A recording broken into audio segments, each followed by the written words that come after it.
Good to have you with us, Ed Schultz, news and commentary on this. What day is it? Wednesday. Gosh, we're moving along, aren't we? I just got back from the White House press briefing, and Sean Spicer pretty adamant about the fact that the Ninth Circuit Court of Appeals should be ruling in favor of the government, in favor of the President of the United States in the immigration ban executive order, which of course calls out and points to 7 countries of Muslim majority that were those individuals or those citizens should not be allowed in the United States.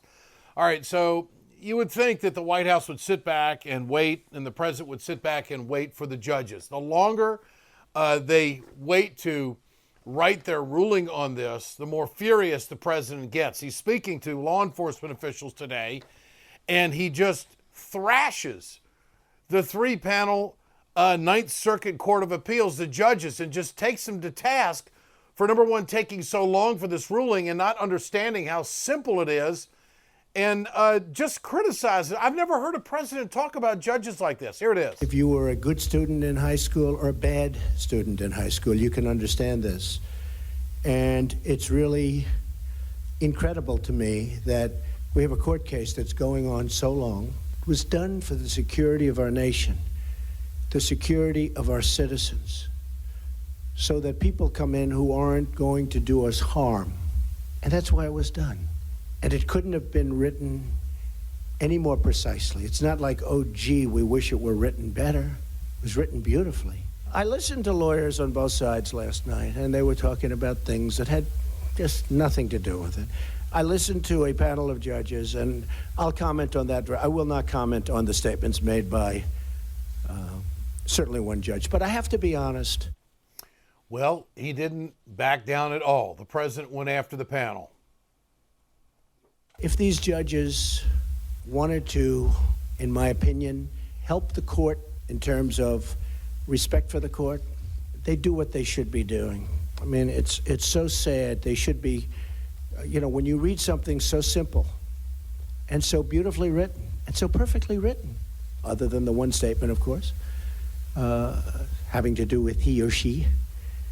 But when you read something so perfectly written and so clear to anybody, and then you have lawyers, and I watched last night in amazement, and I heard things that I couldn't believe. Things that really had nothing to do with what I just read. And I don't ever want to call a court biased, so I won't call it biased. And we haven't had a decision yet. But courts seem to be so political. Well, the 3 judges that are on there, one was appointed by Jimmy Carter, another one by George W. Bush, and the other judge by President Obama.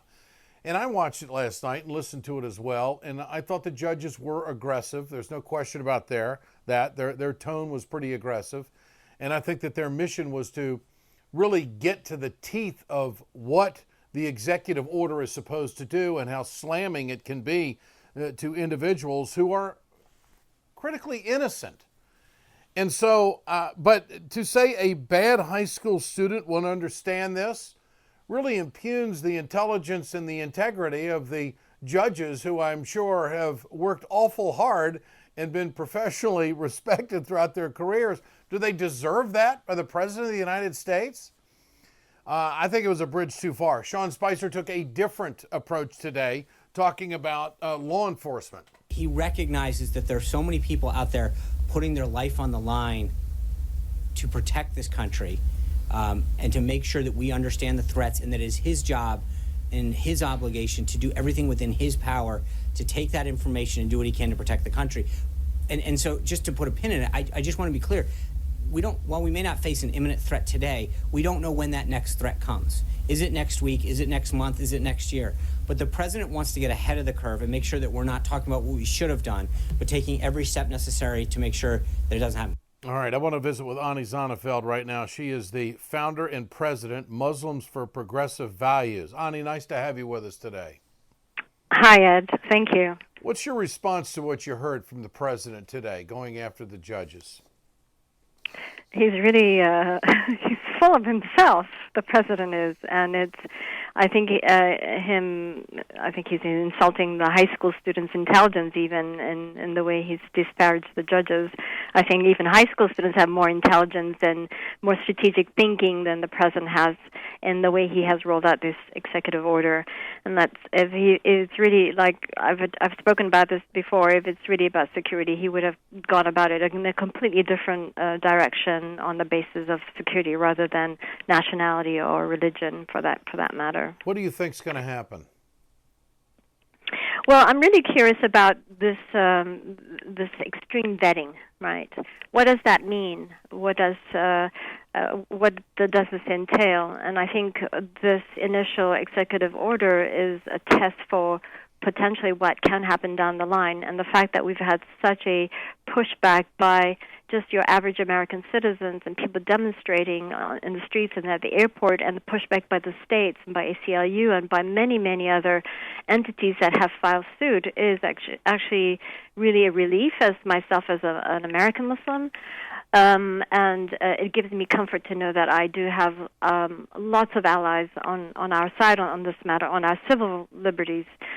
But already we're seeing that Muslims who or American citizens or permanent residents, American with permanent status, who are from Pakistan holding a Pakistani passport, for example, like an ACLU lawyer who came in, and how sort of line of questioning she was receiving by the Customs and Border Protection. This is very troubling, and so what how kind of questions? What kind of questions did they get? Excuse me. What kind of questions did they get? Well, why are you going to all these different places? I mean, you're holding a Pakistani passport, so how can you be a lawyer for ACLU, an American Civil Liberties Union, when you are a Pakistani citizen? Well, what sort of laws do you defend? You know, so she's defending herself. So, well, I defend the American Constitution. I mean, that's what I'm sworn to do in part of my work, and so on and so forth. American human rights. I speak about human rights, an American perspective for human rights at all these international institutions, at the Human Rights Council in Geneva, and so on and so forth. And the line of questioning also alludes to, well, can you not see how how people do not see your perspective of things? In other words, just because you're brown, just because you're of Muslim descent, then we have the right to see you differently, which is really chilling in the sense that it goes to the basics of this, Ed, and this is what people are not addressing, is that in 2006, USA and Gallup had a poll, did a survey where 39% of Americans believe that Muslims should carry an identity card to indicate that they're Muslims or wear a badge, right? We've seen this before, and this is in 2006. And when they were prodded, and is that, well, what about American citizens who happen to be Muslims, that they too? So this is 39% of Americans in 2006, and it's really gotten worse since then because the headlines have been perpetuated by these radical attacks and terrorist attacks, and the media has not countered those radical and horrible headlines, terrorist attacks by Muslims, with those that are progressive Muslims, such as myself and others. But the counter narrative has always been these dominant Muslim talking heads who all they can say is, well, Islam is a religion of peace. Well, that doesn't that doesn't address the issue. And so you've got 15 years at least of that in the media, and so there has not been an honest conversation. And let's talk about this dishonest conversation narrative that we've had from the campaign to now. The Republicans were nailing it with radical Islam, radical Islam. I mean, the more vile the conversation was, or accusation towards Muslim and Islam, the more votes they got and the more louder the applauses. Look, those Republicans who were moderate, who did not vilify Muslims, they dropped out of the race really quickly. And those that were vile won. And so the race of how vile you were was basically the winner, and Trump won that trophy. And on the other hand, on the progressive side, nobody wanted to touch that issue. But that's also dishonest because there is radicalism. So if we're going to call it radical Islam, that is a wrong term to use because that would be the same as saying radical Christianity. But that's not what it is. it's radical Muslims, because that would be equated to radical Christians. And we have those. We have radical Christians and we have radical Muslims.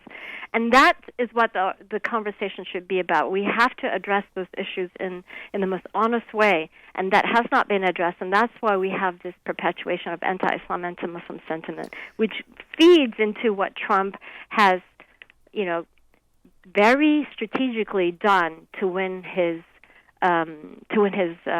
presidency. The majority of Americans support this president on this executive order and the immigration ban that deals with the 7 countries. What's your reaction to that? They are not informed. I mean, the vetting process for you to apply for visa is strenuous. For the refugee status, we have a member of our community who applied for refugee status for 2 years, did not get it, applied to Belgium and got it within 12 weeks, Ed. 12 weeks. Okay, so in the United States, more than 2 years, okay? You say that there is a very serious vetting process right now in place, which I think was put in by the Obama administration. And it was the Obama administration that did list the 7 countries that are involved in this executive order to ban travel from these countries. The point but it's a false premise, though, to point out to these countries as, Obama listed these 7 countries, yes, but these 7 countries were listed on the basis that if you were an EU citizen and on your passport stamp you had these 7 countries listed, you were going to be scrutinized. You had extra scrutiny, right? That was the basis of that extra vetting for those that came from those countries on their passport stamps, not because they were holding those passports. Mm-hmm. And the problem is we're not having visas not necessary for those that come from the EU countries, from 39 countries, as a matter of fact. We have these the visa exemptions.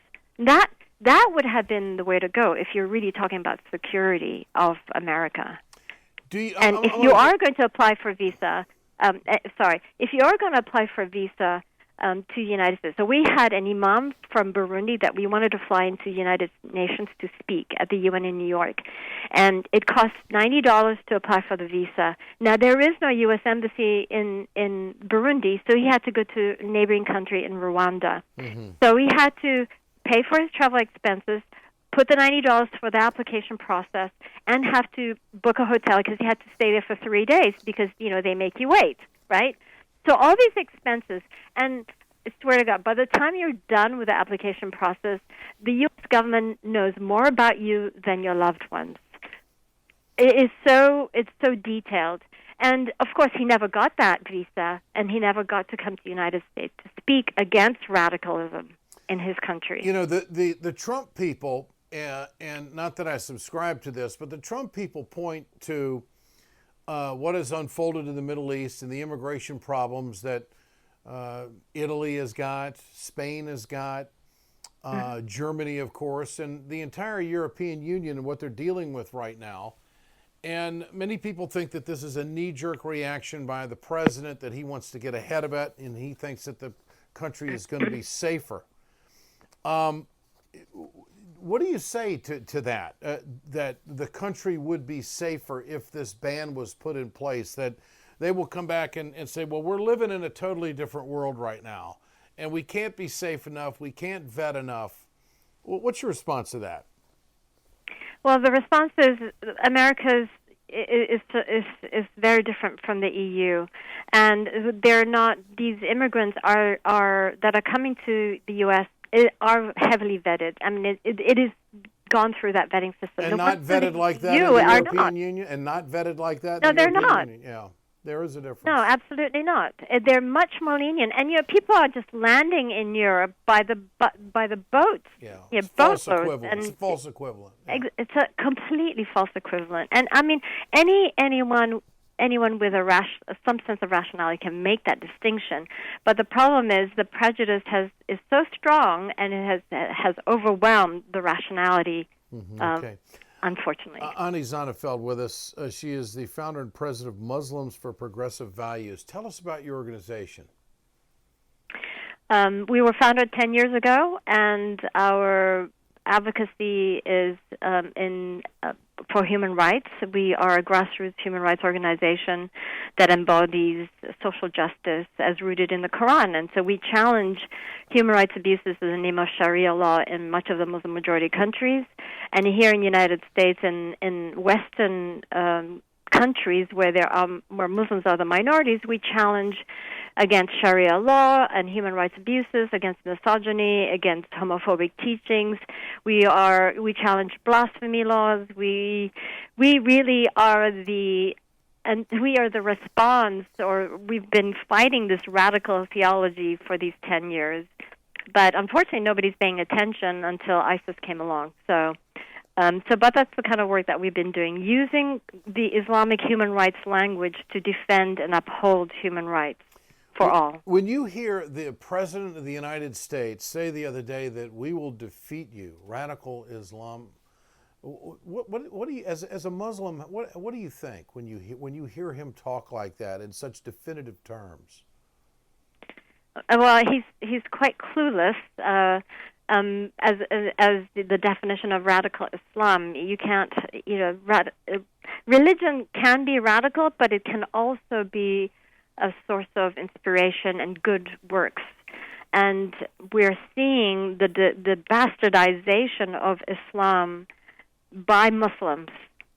And what he's not making distinction is basically bastardizing Islam as if the Quran itself is the root of it all. Mm-hmm. And this is really dangerous.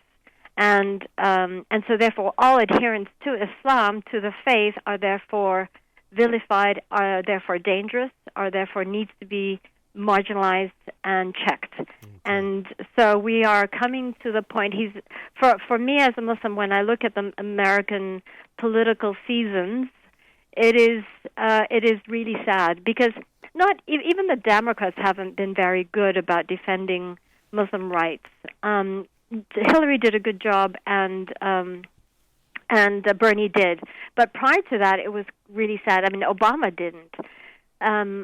So I think that vilifying Islam, the faith, is not a good idea, because obviously there are more than 1.2 billion or 1.4 billion Muslims in this world, and obviously many of them are still good people. But we do have radical interpretations, and we have the bastardization of that interpretation, and this is something Muslims need to address, and we need allies in doing so.